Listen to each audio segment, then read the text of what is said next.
نحمده ونستعينه ونستغفره ونؤمن به ونتوكل عليه ونعوذ بالله من شرور أنفسنا ومن سيئات أعمالنا من يهدي الله فلا مضل له ومن يضلل فلا هادي له ونشهد أن لا إله إلا الله وحده لا شريك له وأشهد أن محمدا عبده ورسوله الذي أرسله بالحق بشيرا ونذيرا داعيا إلى الله بإذنه وسراجا منيرا فقد قال الله تعالى في كلامه المجيد وبرهانه التوحيد أعوذ بالله من الشيطان الرجيم بسم الله الرحمن الرحيم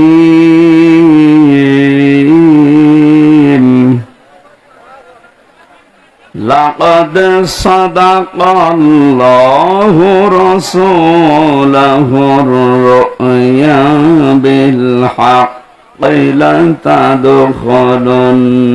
المسجد الحرام إن شاء آمنين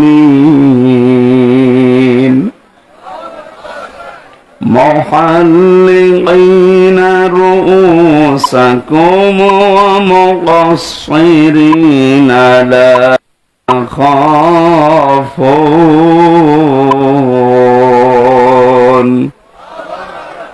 فعلم ما لم تعلموا فجعل من دون ذلك فتحا قريبا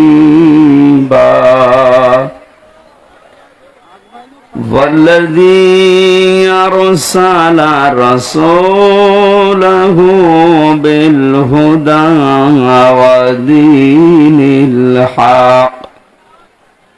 ودين الحق ليظهره على الدين كله وكفى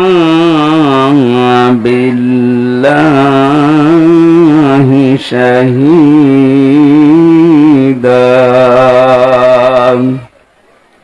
صدق الله العظيم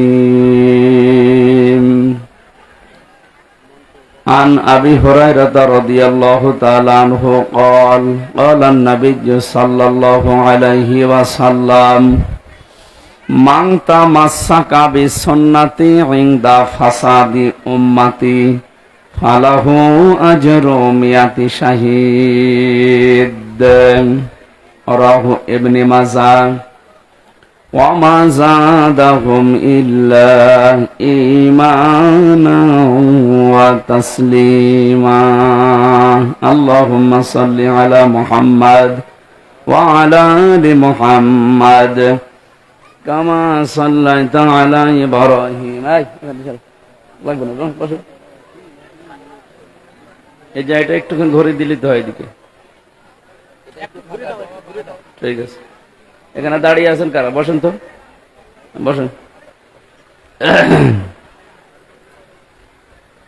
كما صليت على إبراهيم وعلى آل إبراهيم إنك حميد مجيد اللهم بارك على محمد وعلى آل محمد كما باركت على إبراهيم وعلى آل إبراهيم إنك حميد مجيد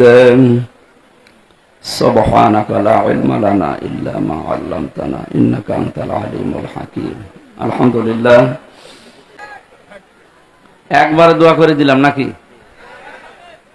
হবে না? হবে। ওয়ারাফা'না লাকা যিকরাক, একেবারে কোরআনের আয়াত দিয়ে দোয়া করে দিল। যার যে মর্যাদা ঈমান আর আমল অনুযায়ী আল্লাহ যেন দুনিয়া আখিরাতে বাড়িয়ে দেয়। আপনাদের আমিন বলা শুনে বোঝা যাচ্ছে যে মানুষগুলো 2 নাম্বার। জবান খুলে বলেন তো আমিন। এতক্ষণ আলোচনা রাখলেন মাওলানা হোসাইন আহমেদ মাহফুজ, সেই চুয়াডাঙ্গা থেকে এসেছে। সামনে বসা আছেন আপনারা মুসলমান ভাই বোনেরা, অন্য ধর্মের যারা আছেন, ওয়েলকাম জানাচ্ছি। গত পরশুদিনও দিনাজপুরের মাটিতে 10 জন অমুসলিম ইসলাম গ্রহণ করেছে আমাদের কাছে। আরাআইতান নাসা ইয়াদখুলুনা ফি দীনিল্লাহি আফওয়াজা, হে নবী আপনি দেখতে পাবেন দলে দলে পালে পালে মানুষ ইসলামে প্রবেশ করছে। আমরা সেই দৃশ্য এখন শুরু করে দিয়েছি। আমার সারা বাংলাদেশে একই অবস্থা। কয়েকদিন আগে চুয়াডাঙ্গায় 2 জন স্বামী স্ত্রী, এর আগে গাইবান্ধায় 1 জন, এরপরে আবার 10 জন। যেভাবে মানুষ ইসলামে আসা, এগুলো তো অমুসলিম।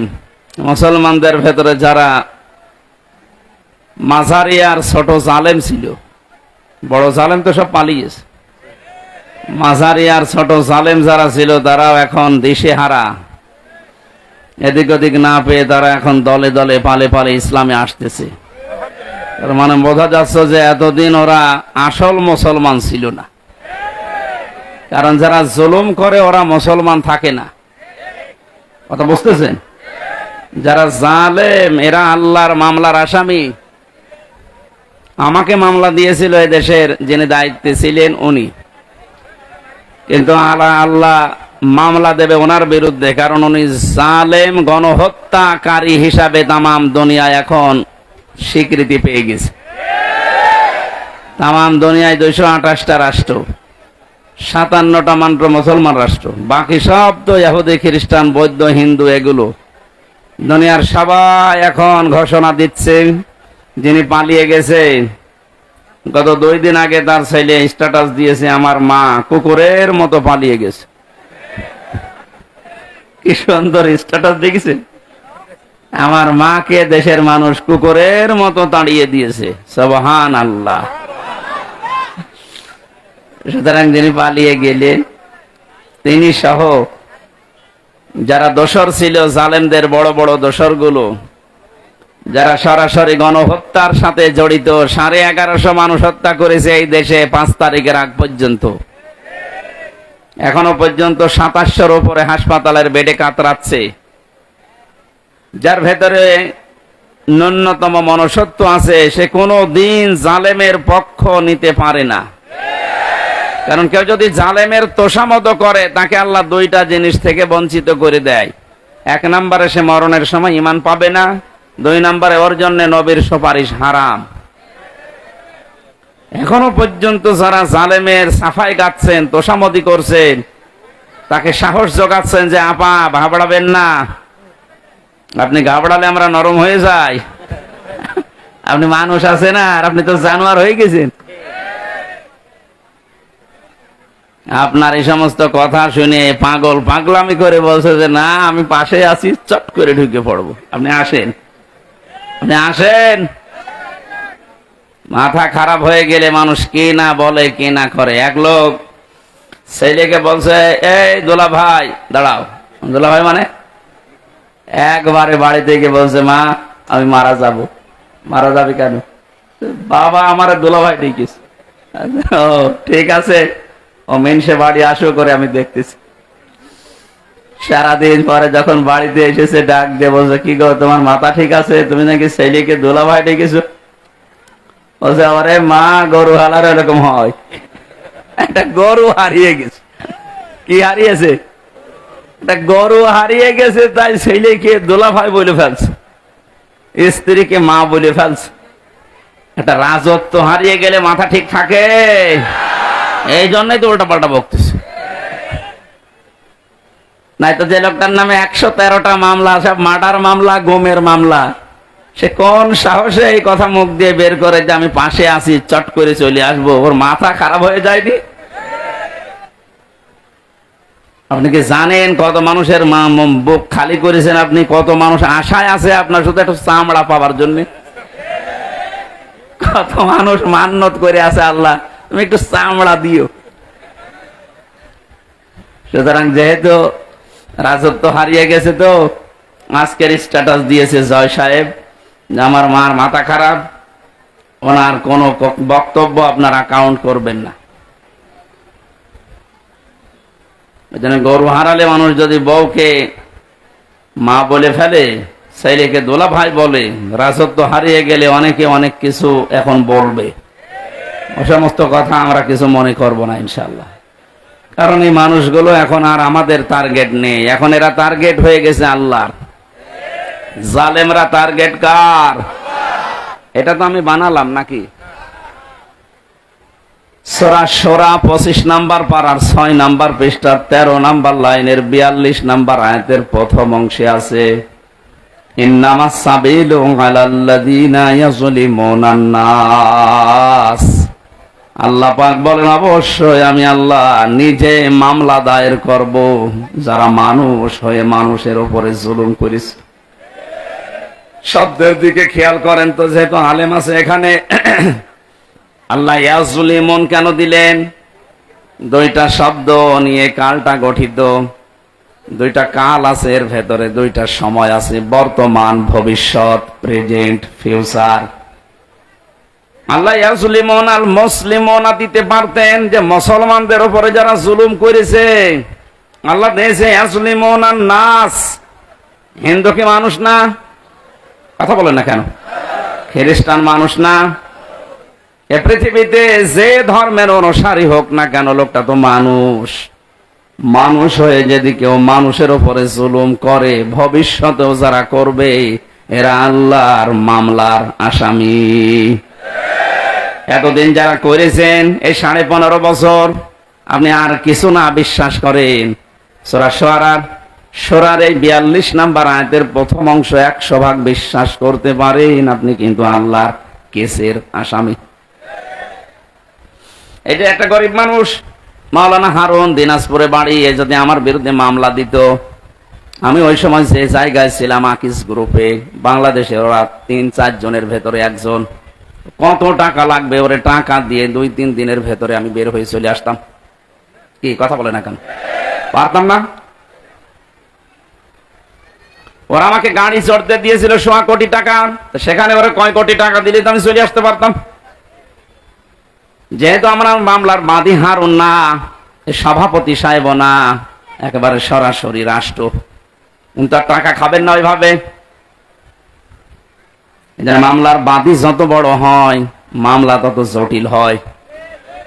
3টা বছরের ভেতরে বহু চেষ্টা চালিয়েছে আমার পরিবার, আমার দল মিলে, কোল কিনারা করতে পারে নাই, কিচ্ছু হয়নি। 3 বছরে মামলা যেখানে ছিল ওই জায়গায় পড়ে আছে, অথচ কয়েকদিন আগে আমার মামলা সবগুলো ঢিসমিস হয়ে গেছে। মনে করলাম বলি যে বিচারপতি, 3টা বছর তো মামলা আপনার কাছে ছিল, কিছুই তো করলেন না, আজকে মামলা দেখে বলছেন যে কোনো মাল নেই, কি দিয়ে বিচার করব? যা সব খালাস করে দিলাম। এতদিন বললেন না কেন? এতদিনে তো মামলায় কোনো মাল ছিল না, কথা বলছেন না কেন? আজকে বলছেন যে কোনো মাল ম্যাটারেস নেই, কি দেখে বিচার করব, সব খালাস করে দিলাম। সে ধরা পড়ার পর থেকে তো আপনার কাছে উঠতে আছে মামলা, ওই সময় কেন দিলেন না? এই কথাই বলতো মাননীয় আদালত যে হুজুর আমার হাত বাঁধা। কি বাঁধা? বলেন বলেন। বাংলাদেশের 1628 জন মানুষ দায়িত্বে আছে, ছিল, এখনো আছে। একটা মাত্র হাত খোলা ছিল, বাকি 1627 জনের হাত বাঁধা ছিল। গত পরশুদিন আমি যশোরে ছিলাম, ওসি সাহেব এসে বলছে, হুজুর আমি আপনার সাথে খাবার খাবো। কেন? এতদিন পর্যন্ত আপনাকে আমি এখানে আসতে দেইনি, আমার কোনো দোষ না, আমার হাত বাঁধা ছিল। আজকে যেহেতু হাত খুলে গেছে, আমি মাপ চাইতে এসেছি, আর একটু খাবার খাবো আপনার সাথে। হাদিসে নাকি শুনেছি যে কিয়ামতে আল্লাহ জিজ্ঞাসা করবে কোন আলেমের সাথে একটু খাবার খেয়েছিলে। এখন মনে হচ্ছে, 15 বছরে মনে হয়নি। এরকম বহু হাত বাঁধা লোক ছিল, এখন সবার হাত খুলে গেছে। বৈষম্য বিরোধী ছাত্র আন্দোলনে যারা শহীদ হয়ে গেল, যারা নিজের জীবন পর্যন্ত দিয়ে, রংপুর বিভাগের যে ছেলেটা জীবন দিল, সারা দুনিয়ায় এখন বীর শহীদ নামে পরিচিত আবু সাইদ। এই বিভাগটাকে উজ্জ্বল করে দিয়ে গেছে। নাম যে ছিল এই নামটাও আস্তে আস্তে মুছে যাচ্ছে, মফিজ আর থাকবে না। এরা এখন সবচাইতে ভালো। আমাদেরকে স্বাধীনভাবে কথা বলতে দেওয়ার জন্য যারা জীবন দিয়েছে তার ভেতরে ছেলেটা এক নাম্বার। সুবহানাল্লাহ বলতে পারেন না? আল্লাহ যেন শাহাদতের সর্বোচ্চ মাকাম রংপুরের আবু সাইদ শহীদকে দান করে, বলেন আমিন।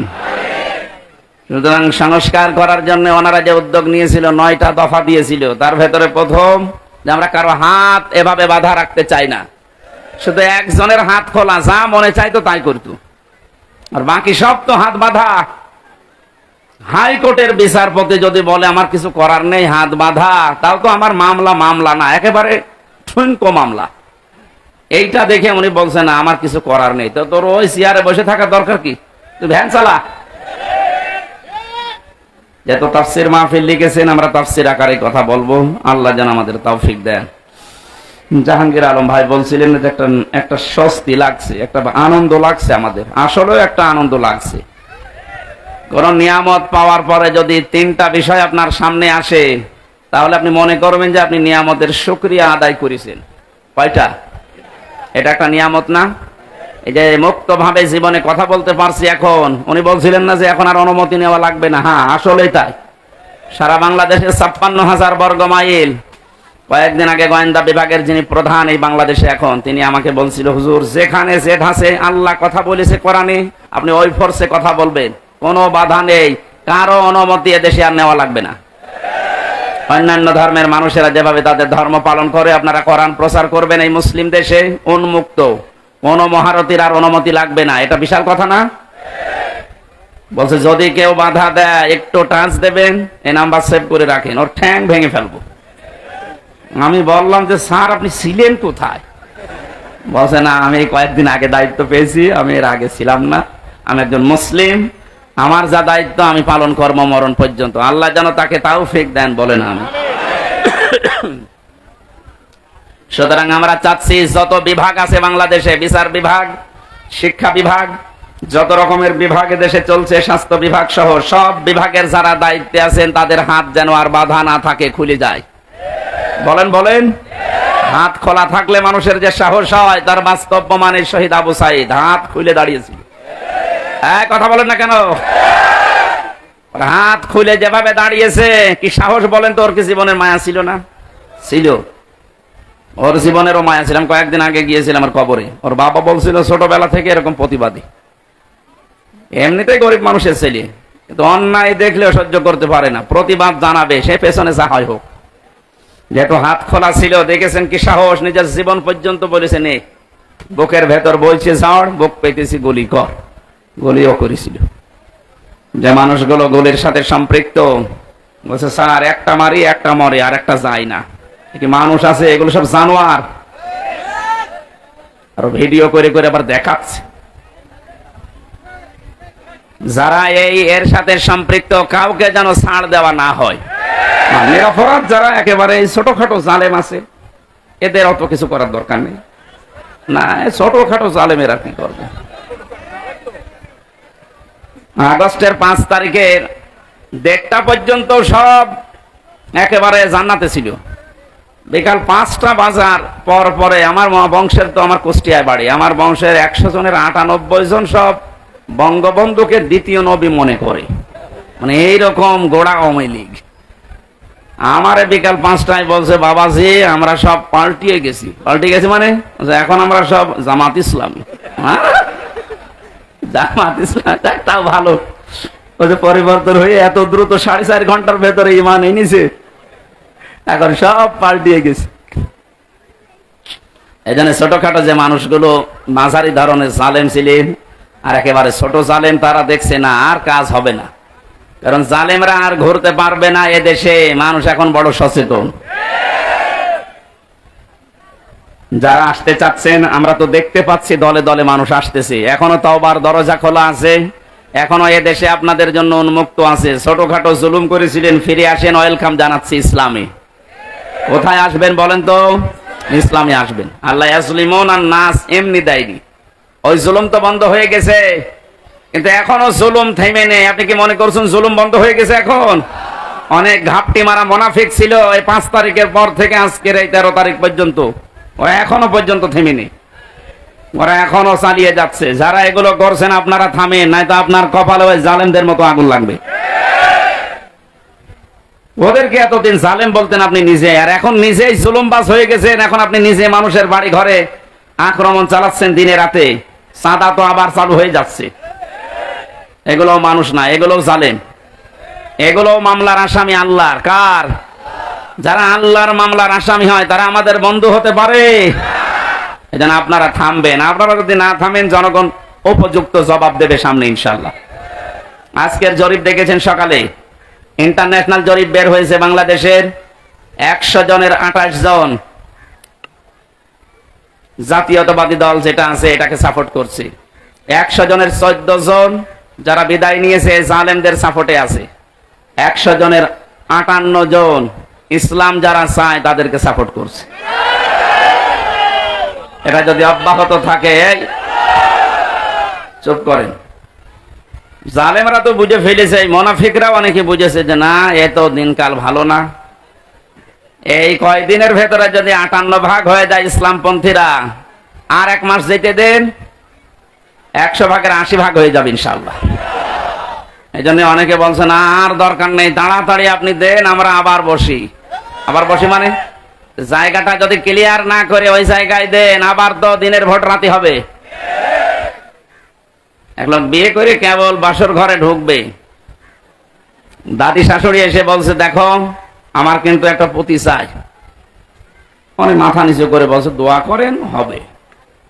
শাশুড়ি এসে বলছে বৌমা যাই করো আমার কিন্তু নাতি চাই।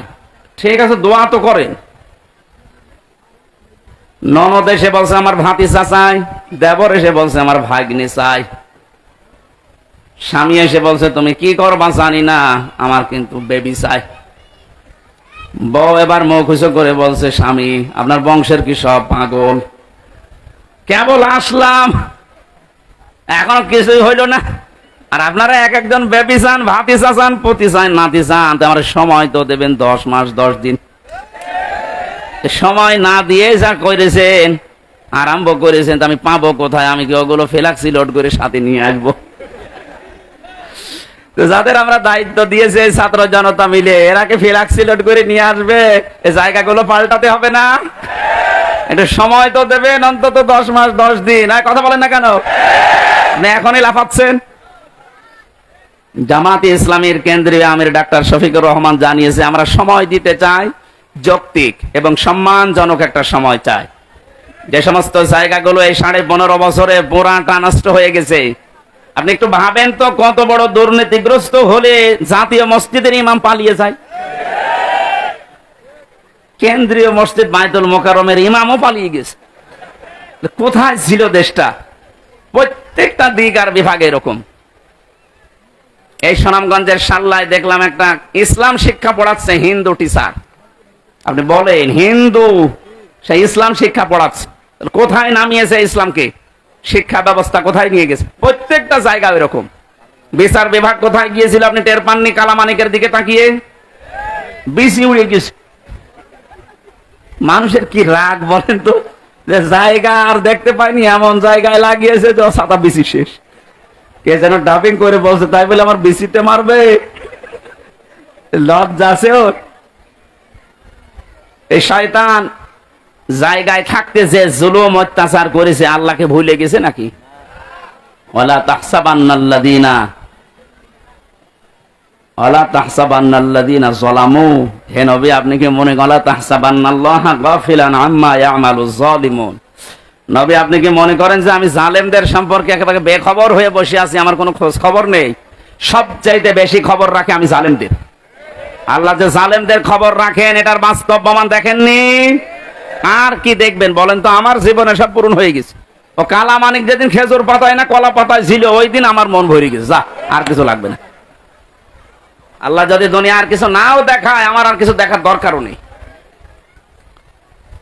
এই জন্য বলছি, সংস্কার যখন আরম্ভ হয়েছে বাংলাদেশের 1628টা চেয়ারের একটা চেয়ারেও যেন আর কোনো আগের লোক না থাকে। ইমিডিয়েটলি তাড়াতাড়ি এই জায়গাগুলো পরিষ্কার করে নতুন মানুষ ওখানে বসান।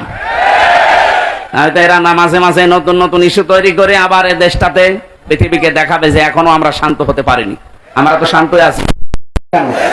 এদেশে এখন যে যার ধর্ম ঠিক মতো নিরাপত্তার সাথে পালন করছে, কোনো অসুবিধা নেই। হ্যাঁ, কিছু মানুষ যেহেতু চাচ্ছে এদেরকে যেন উপরে উঠতে না দেয়, ওরা চালিয়েছিল হিন্দুদেরকে দিয়ে, পারে না। আরে যখন পানি নেয়নি দেখছে আলেমরা মন্দির পাহারা দেয়, তখন আপনি করুন।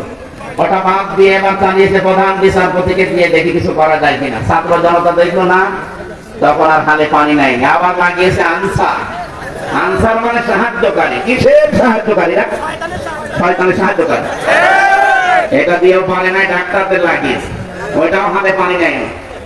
আবার লাগিয়েছে গার্মেন্টস কর্মীদেরকে, ওইটাও যখন আর পানি নিচ্ছে না, ওদের যা চরিত্র, আমার মনে হয় এখন গলন্দ ঘাটের বেশ্যাদেরকে লাগাবে সামনে। যত কিছুই লাগেন না কেন, এ দেশের মানুষ কিন্তু এখন আর ঘুমিয়ে নেই। 58 যখন আজকে রিপোর্ট, আর কয়দিন যেতে দিন, 70 হয়ে গেলে এ দেশটা ইসলামের হাতে আসবে ইনশাআল্লাহ।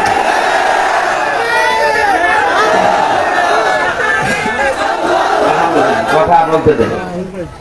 আমরা যেহেতু কোরআনের আয়াত 100 বিশ্বাস করি না, 98 আল্লাহ জানিয়েছেন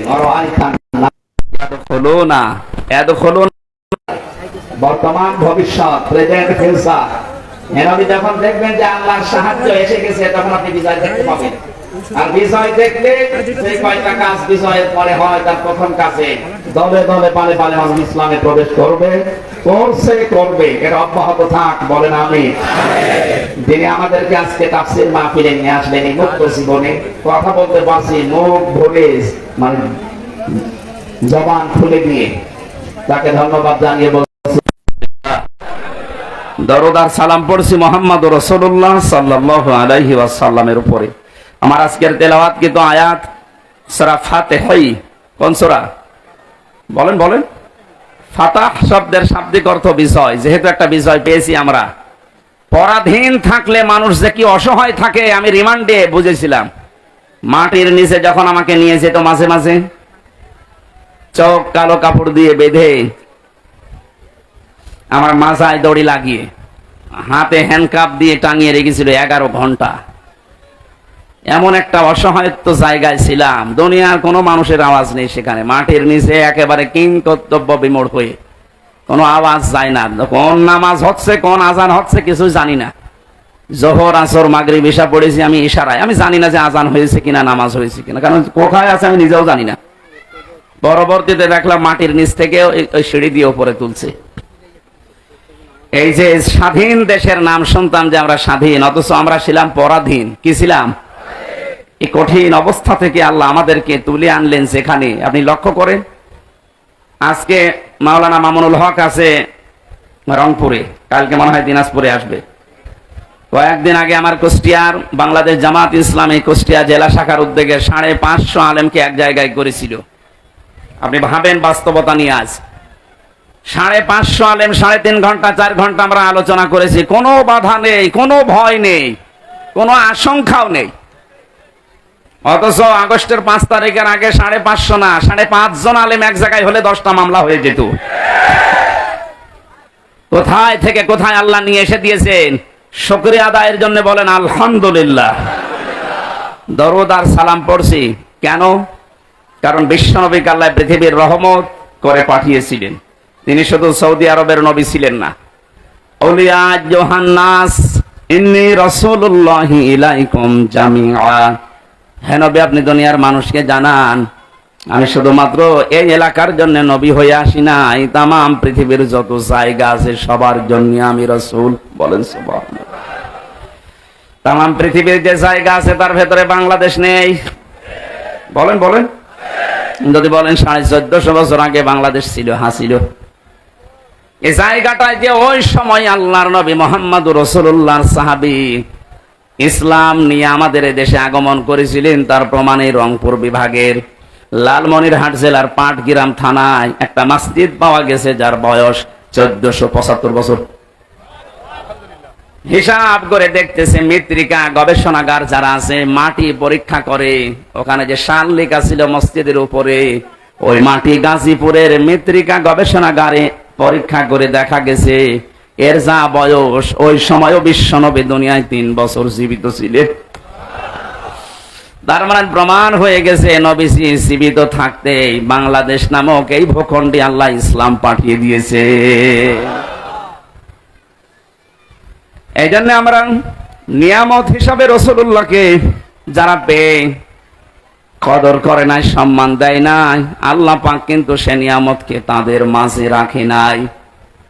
উনি জন্ম নিয়েছিলেন মক্কায়, কিন্তু কিয়ামত পর্যন্ত থাকবেন উনি মদিনায়।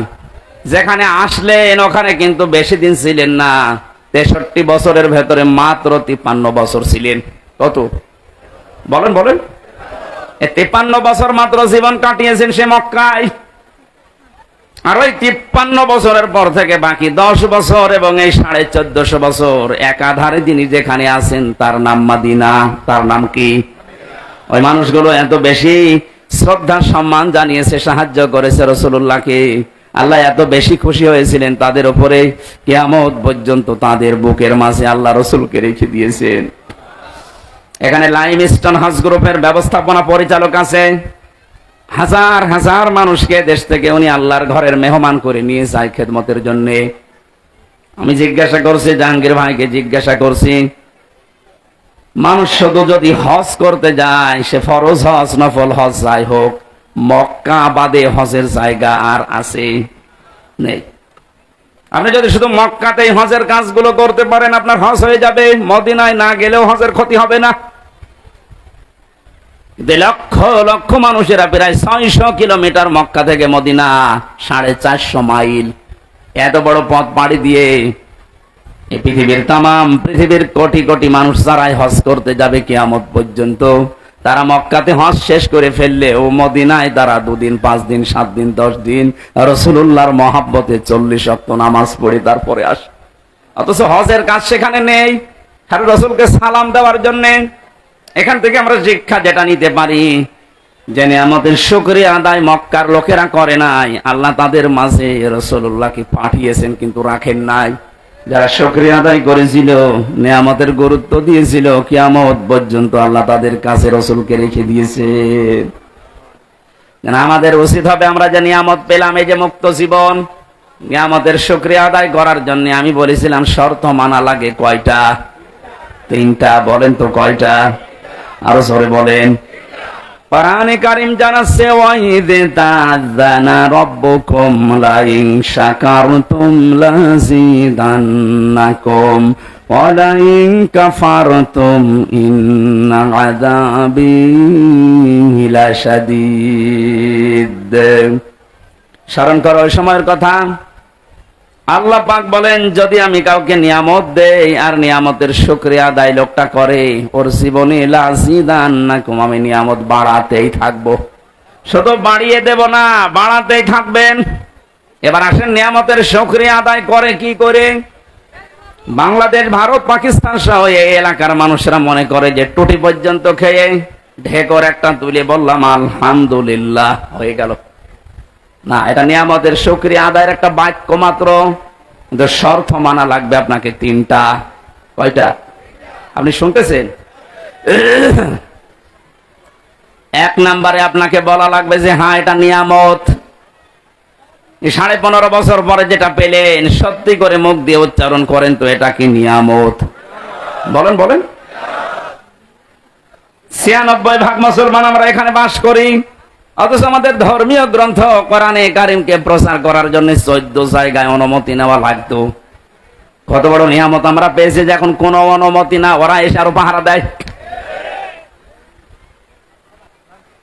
এই নিয়ামত আমরা সবাই স্বীকার করছি তা না। আমি যে বললাম ওই যে 14 জন এখনো পর্যন্ত জালেমদের পক্ষে আছে, ওরা কিন্তু এই নিয়ামত পেয়ে খুশি না, ওরা এখনো বেজার। 100 জনের 14 জন বাদ গেলে বাকি থাকে কত?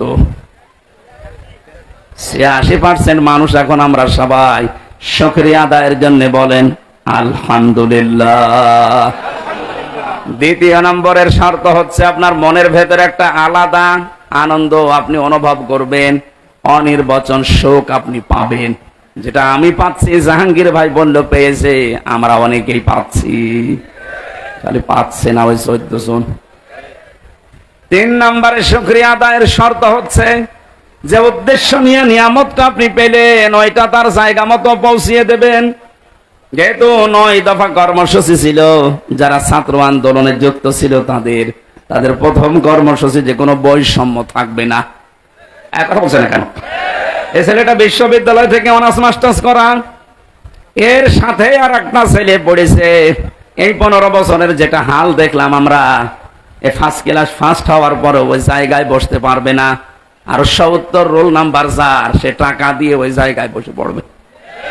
এটা তো বৈষম্য না? বলেন। এই কাজগুলো যারা জারি করেছিলেন, এই বৈষম্য দূর করার জন্য তো আন্দোলন ছিল।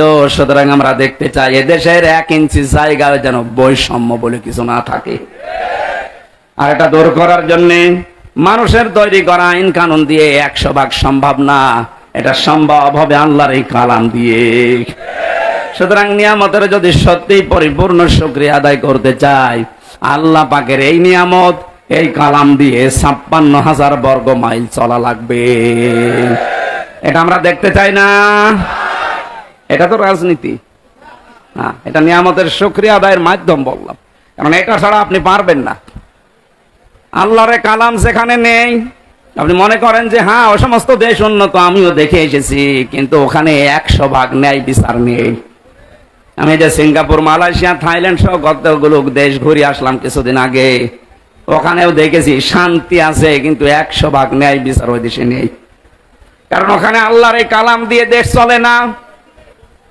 আমান হাকামা বিহি আদালা, যারা কোরআন দিয়ে বিচার ফায়সালা করতে পারবে, নবীজি বলেন তারাই শুধু ন্যায় বিচার করতে পারবে। সুতরাং আমাদের এই দেশে যদি ইনসাফ কায়েম করতে চাই, ন্যায় বিচার দেখতে চাই, পৃথিবীর কোন মানুষের আইন দিয়ে হবে না, আইন লাগবে আল্লাহর। 53 বছর তো দেখলেন বাবা চালিয়েছিল, দুর্ভিক্ষে মানুষ মরিয়েছে। কথা বলছে না কেন? এটাকে আমি বানালাম? আমার ফাঁসি চাই। বীর মুক্তিযোদ্ধা মতিউর রহমান লিন্টু, এই লোকটার একটা বই আছে, এতদিন গোপন ছিল, এখন বাজারে পাওয়া যাচ্ছে। একটু পড়িয়ে দেখেন তো, আপনি নিজেও বলবেন যে আমারও ফাঁসি চাই। পুরাটা আমি পড়ে দেখলাম, আল্লাহ তো ঠিকই বলেছে যে আমার ফাঁসি চাই। যা দেখেছে ও, আমি মনে হচ্ছে দেখে দেখে পড়ছি।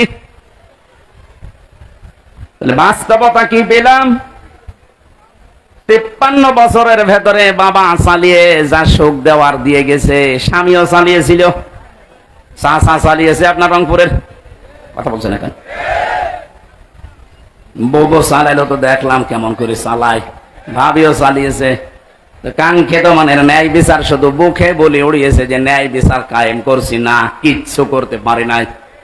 ন্যায় বিচার কায়েম করার জন্য আল্লাহর এই কালাম লাগবে। একটু আশা হয় না, একটু তামান্না জাগে না মনে, যে আল্লাহর এই কালাম দিয়ে দেশটা চললে কেমন দেখা যায়, এটা আমরা দেখতে চাই। কারা কারা দেখতে চান দেখে লিল্লাহে তাকবীর।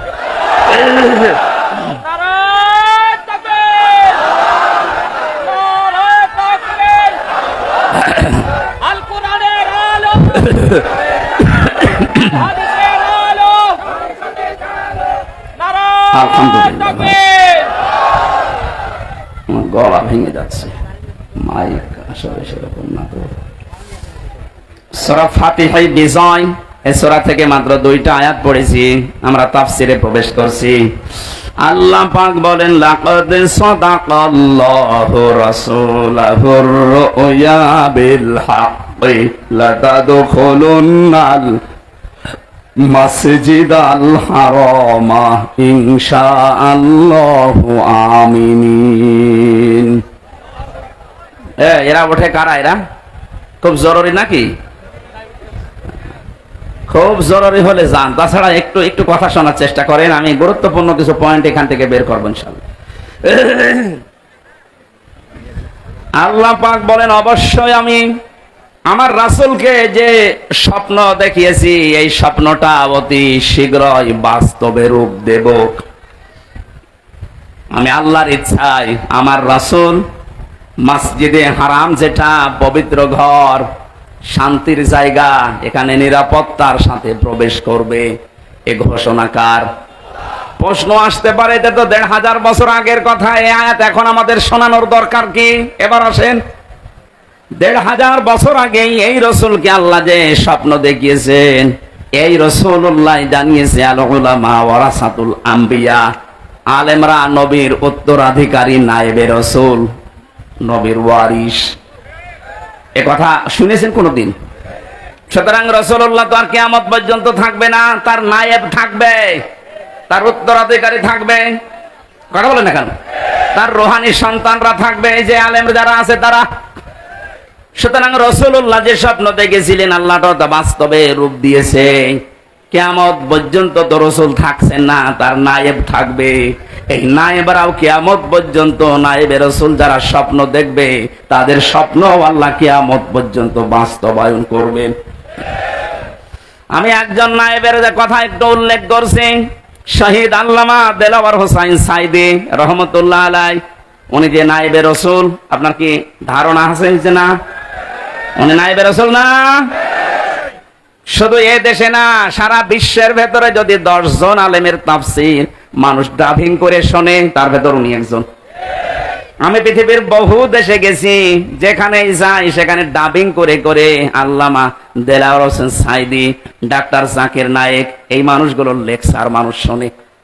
ওনাদের গুলো তো কাটা কাটা, সাইদি সাহেবেরটা যেহেতু কাটা কাটা না, সুর দিয়ে বলা হয়।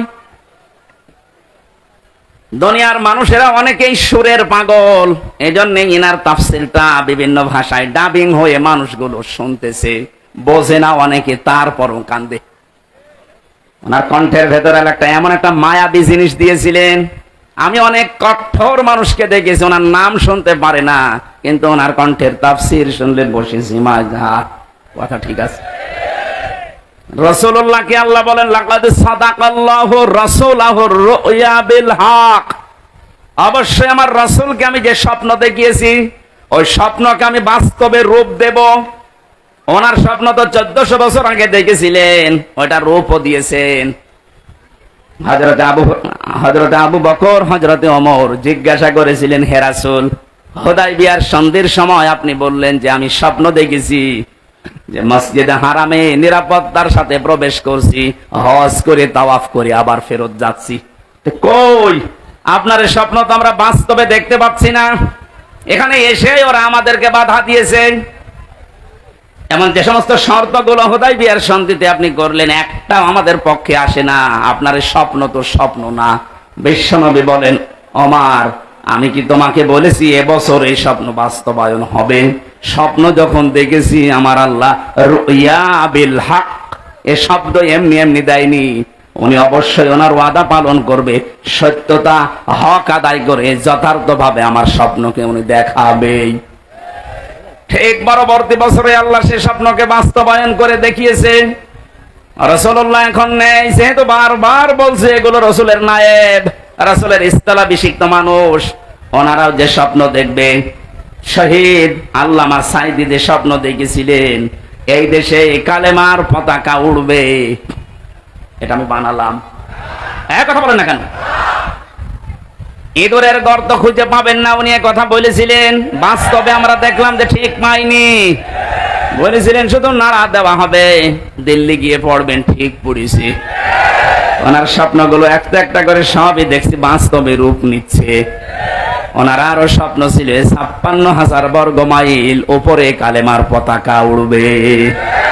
শুধু উড়বে বলেননি, বলেছিলেন জালেমদের নাকের ডগার উপর দিয়ে উড়বে। ঠিক এখন তার দিকেই যাচ্ছে। রাসূলুল্লাহর স্বপ্ন আল্লাহ যেভাবে দেখিয়েছেন, রাসূলের নায়েব শহীদ আল্লামা দেলাওয়ার হোসেন সাইদি রহমতুল্লাহ আলাই, তার স্বপ্নকে আল্লাহ মনে হচ্ছে খাপের খাপ মিলিয়ে দিচ্ছে। শব্দের দিকে তাকিয়েছেন, ইনশাআল্লাহু আমিন, যদি আল্লাহ চায়। হয়তো আল্লাহ 15 বছর 16 বছরে চাইনি, এজন্য নিরাপত্তা আমরা পাইনি। এখন যেহেতু আল্লাহ চেয়েছেন, রাসূলুল্লাহটা চেয়েছিলেন 1 বছর পরেই, আর আমাদেরটা একটু দেরি হয়ে গেছে। তারপর আমরা হতাশ না? এই কথা বলেন না কেন? আল্লাহ পাক বলেন ইনশাআল্লাহু আমিনিন, নিরাপত্তার সাথে আমার যে ঘর মসজিদে হারাম, এই পবিত্র ঘরে হে নবী আপনার সাহাবীদের কিনে আপনি প্রবেশ করতে পারবেন। আমরা দেখেছি ইতিহাস থেকে এই সূরার 18 নম্বর আয়াত আপনারা শুনছেন। হুদায়বিয়ার সন্ধির সময় 1300-1400 মানুষ নিয়ে এসেছিলেন নবীজি। 1400 সাহাবী নিয়ে তিনি হজ করতে আসলেন। হুদায়বিয়া নামক যে জায়গাটা, ওখানে এখন দেখলাম একটা মসজিদ বানানো আছে, একটা খেজুর গাছ আছে পাশে, একটু ছোট্ট বাজার আছে, মানুষ বাজার ঘাট করছে। এই জায়গাতে 1500 বছর আগে রাসূলুল্লাহ 1399 জনকে হাতের উপরে হাত দিয়ে বায়াত করিয়েছিলেন। ও বাংলার মুসলমানেরা, শুধু ঘটনা শোনা না, এখান থেকে বাস্তব শিক্ষা কি? হযরত ওসমানকে পাঠিয়েছিলেন তারা মক্কাতে।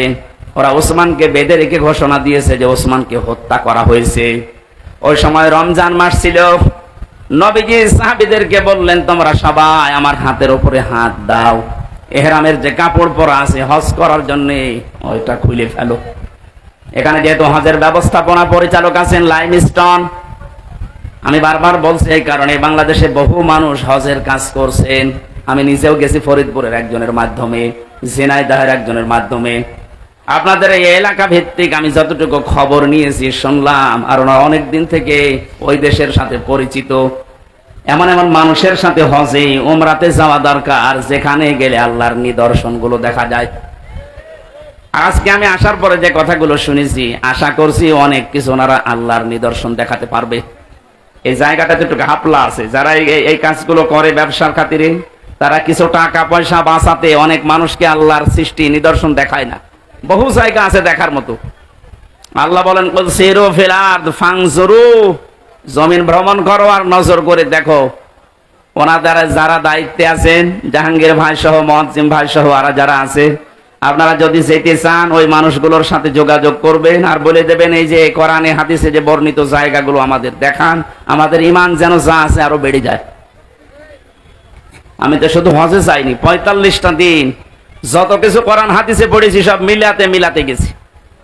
এখানে নবীজি 1400 মানুষকে নিয়ে একজন মানুষকে পাঠিয়েছিলেন, তার জামাই হযরত ওসমান, আর বাকি সব তার সাথে। যেই শুনেছে যে ওসমানকে ওরা হত্যা করেছে, শুধু এই খবরটা, অথচ হত্যা করে নাই, বেঁধে রেখেছিল। নবীজি বললেন, এই গাছের এই বাবলা গাছ, এখানে আমার হাতের উপরে হাত লাগাও, আর 1399 জন যারা আছো হজের কাপড় পরা, হজের কাপড় খুলে ফেলো। যারা আলেম আছেন বলেন তো, হজ করা অবস্থায় কাপড় খোলা না। কোন মানুষ যদি শরীরের পশম খুলে পড়ে যায়, তার ক্ষতি হবে হজের।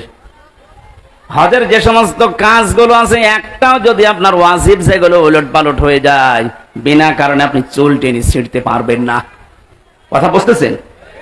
যেখানে চুল টেনে ছিঁড়িয়ে বা এমনি চুল পড়িয়ে যদি টান দিয়ে তাহলে দম দেওয়া লাগে, হজের ক্ষতি হয়ে যায়।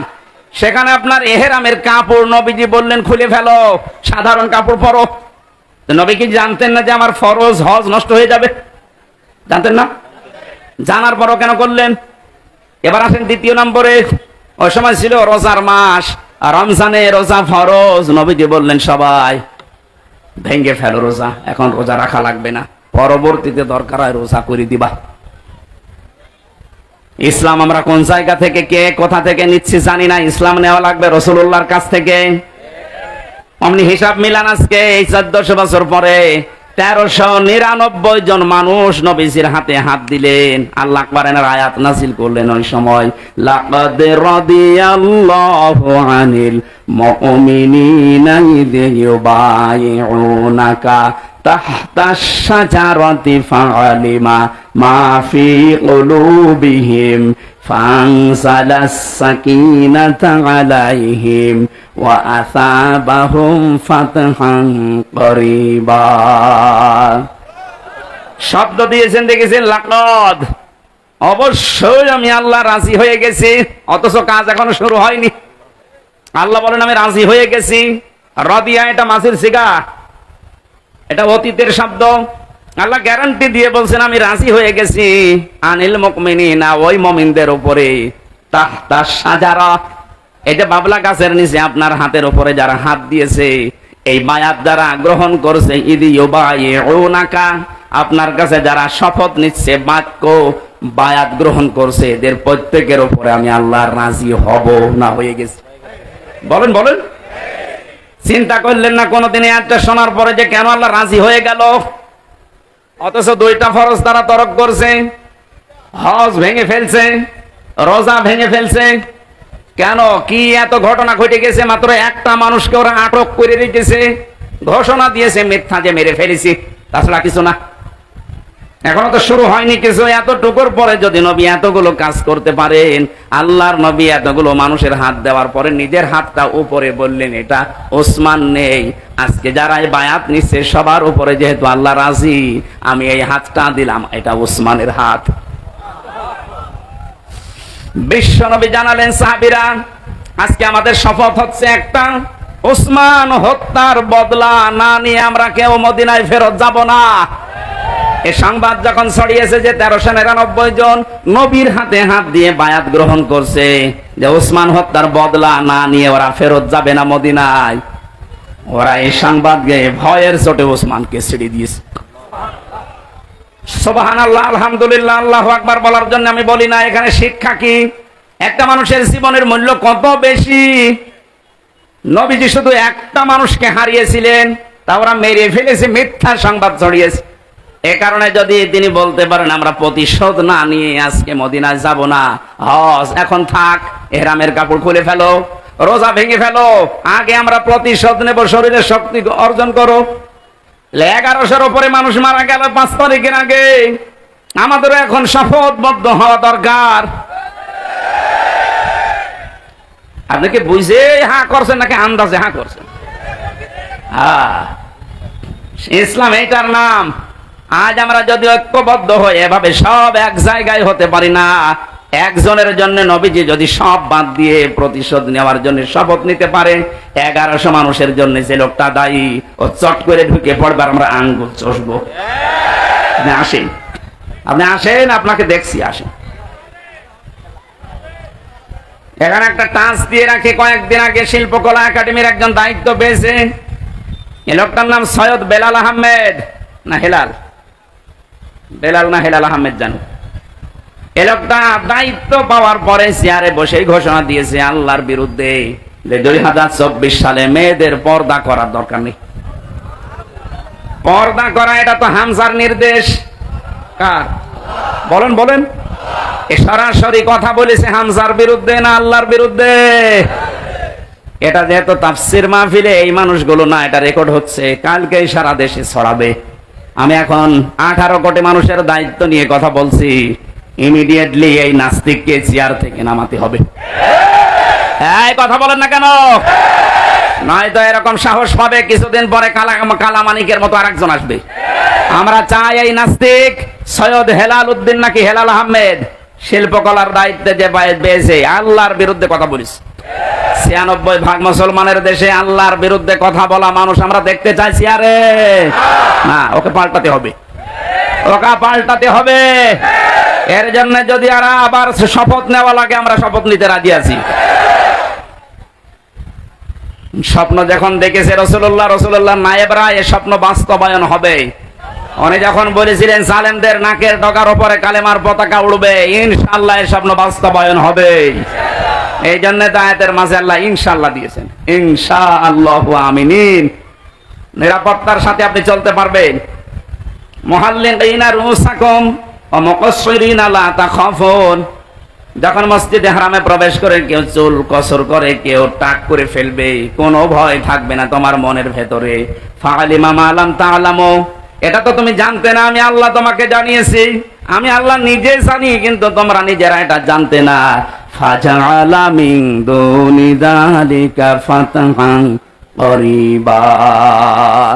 আল্লাহ বলেন আমি আরেকটা সংবাদ তোমাদেরকে দিয়ে দিলাম, একটা বিজয়ের সংবাদ দিলাম, তোমরা অতি শীঘ্রই দেখতে পাবে।